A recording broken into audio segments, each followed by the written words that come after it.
class was in session recently out in San Diego County's backcountry, where state and U.S. Forest Service firefighters held a joint training exercise with their counterparts from Mexico. The exercise is held twice annually, once on each side of the border. This most recent session came the same week that the state of California formally opened its fire season in 3 Southern California counties, including San Diego. Together, the American and Mexican firefighters practice extending hose lines up and down the hills to attack a fire, hosing down flames from fire engines in a rolling attack, working with air tankers and helicopters, and using emergency fire shelters in case they're trapped by flames. Normally we just can't go out and drop fire retardant because the cost of it's, $1.50 a gallon or so.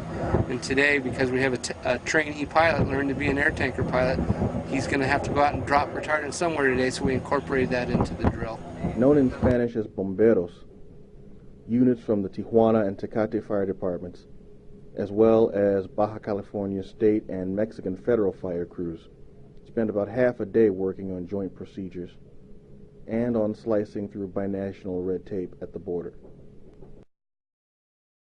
That last bit is especially important because it allows firefighters on either side of the U.S.-Mexico border to swiftly cross the international boundary in a major emergency and lend a hand. So yeah, we've done it on large fires in the last 10 years, probably at least a dozen times. On a daily basis, we get little fires back and forth on the fence line on a daily basis when fire season usually starts, and we're crossing the border daily sometimes to put out little fires before they become a threat to either Mexico or the U.S.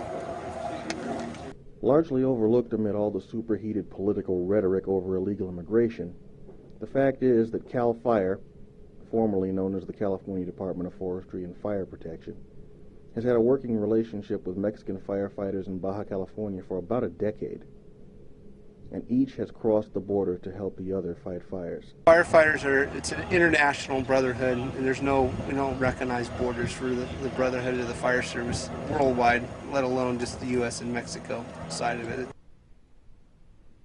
The exercise came on the heels of warnings from fire officials that this year's fire season has the potential to be disastrous. Almost as if to emphasize that point, the exercise was interrupted when a real fire gutted a home in the nearby community of Potrero and threatened for a time to spread into the dry brush beyond. For the San Diego Union Tribune, I'm Greg Gross.